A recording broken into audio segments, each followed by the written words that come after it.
शाबाश। माने आग में घी डालने वाले हैं, एक तरफ से तुम जो है बोलो, एक तरफ से हम बोलन। का पता दशरथ का एक लड़का कमाई हुई जाए। ये सब पाछे वाले। अरे रुको, ये दिखाई न पड़ेंगे। आप विचार ये करिए, निश्चित स्थिति में यहाँ खड़े होइए। क्या तुम्हारा भैया सत्य बोल रहा है कि तुम सत्य बोल रहे हो? वो दास है कि शिष्य है? हमने तो उसे दास नहीं माना, लेकिन तुम्हें तो अपने भैया का बचाव करना चाहिए। तुम्हारा भैया जब कह रहा है नाथ संबोधन भंजन हारा हुई है क्यों एक दास, मैं उसे दास नहीं मान रहा हूं। मैं एक शर्त लगा रहा हूं कि वो दास है तो सेवक सो जो करे सेवकाई। अब वो दास है कि नहीं है, आपको अपने भैया का बचाव करना है।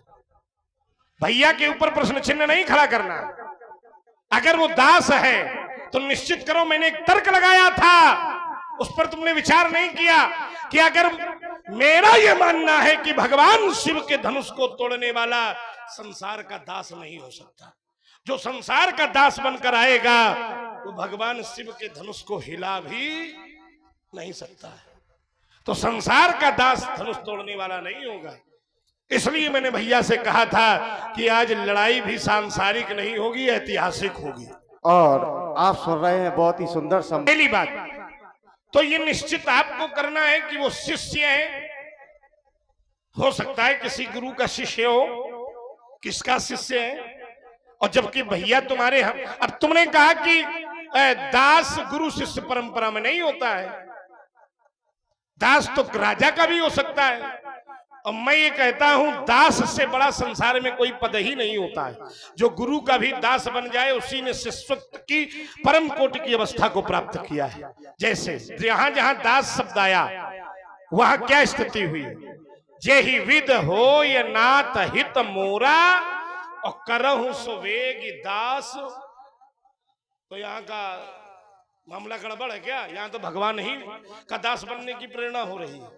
तो फिर प्रश्न वही है, ऐसे कोई राजा के दास के कोई अर्धाली आप पढ़ना। मैंने दास की अर्धाली भगवान की पढ़ी, सेवक की भी पढ़ रहा हूं। एक संत एक राजा के घर में गए तो हाथ जोड़कर कहते हैं, नाथ सकल संपदा तुम्हारी और मैं सेवक समेत सुत नारी। तो भाव ये है कि गुरु ब्रह्मा गुरु विष्णु गुरुर्देवो महेश्वरा गुरु साक्षात पर ब्रह्म तस्मै श्री गुरुवे। शिष्य को अपने को शिष्य नहीं गुरु का दास ही मान लेना चाहिए, तभी उसके जीवन का उद्देश्य उसको प्राप्त होगा। क्योंकि गुरु पद पंकज सेवा तीसर भगति अमान। यहां भी दासत्व है तब वो शिष्य बनेगा, सेवा भाव है तब वो शिष्य माना जाएगा। और जब तक सेवा भाव नहीं है, दासत्व की भावना नहीं है, तब तक शिष्य अच्छा वाला नहीं है, फिर गड़बड़ वाला है। ठीक है ना? पहली बात। चलिए दूसरी बात, विस्तारवाद ना हो, छोटी सी बात मार्कंडे जी वाली चलती चले हमारी। आप और ध्यान दें भैया, ये कीपैड फोन किसी का मार्ग पर गिर गया था, तो जिसका भी हो वो आवे और व्यासपीठ से ले जाए। अपना नंबर बतावे, अपना नंबर बतावे, इसमें घंटी बजावे, बात करे, इसके बाद ले जाए। स्विच ऑफ नहीं, खुला है। खुला है। तो यहाँ जमा है, जिसका भी है सिद्ध बाबा की कृपा से यहाँ प्राप्त हो गया है। AWL। चलिए बोलो शंकर भगवान की। देखिए मार्कंडेय जी का जो तर्क छोटे कुमार चल रहा है, वहां भी निश्चित अपवाद